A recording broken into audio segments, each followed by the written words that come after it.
अल्लाह के नाम से जो बड़ा ही मेहरबान और रहम करने वाला है। अत्यंत श्रेष्ठ और उच्च है वो जिसके हाथ में विश्व का राज्य है और वो हर चीज की सामर्थ्य रखता है, जिसने मौत और जिंदगी को आविष्कृत किया ताकि तुम लोगों को आजमा कर देखे कि तुम में से कौन अच्छा कर्म करने वाला है। और वो प्रभुत्वशाली भी है और माफ करने वाला भी, जिसने ऊपर तले 7 आसमान बनाए।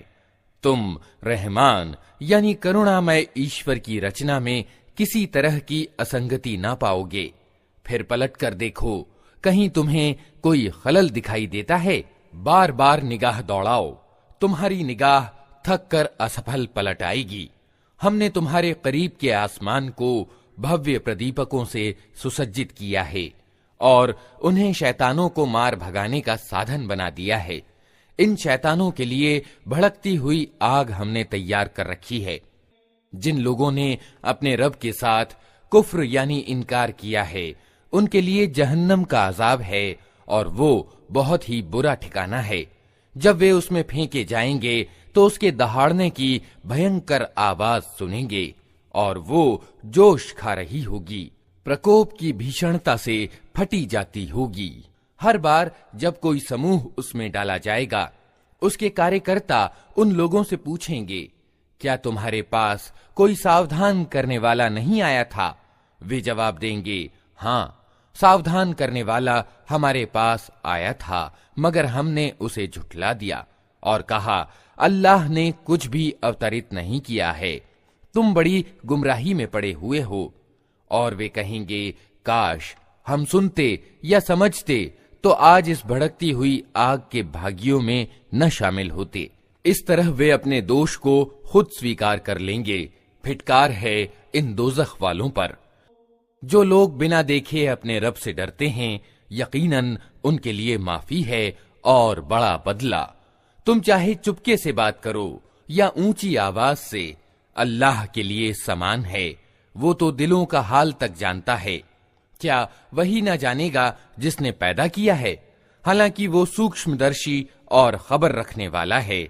वही तो है जिसने तुम्हारे लिए जमीन को वशीभूत कर रखा है। चलो उसकी छाती पर और खाओ अल्लाह की रोजी। उसी के यहाँ तुम्हें पुनः जीवित होकर जाना है। क्या तुम इससे निश्चिंत हो कि वो जो आसमान में है तुम्हें जमीन में धंसा दे और अचानक ये जमीन झकोले खाने लगे? क्या तुम इससे निश्चिंत हो कि वो जो आसमान में है तुम पर पथराव करने वाली हवा भेज दे?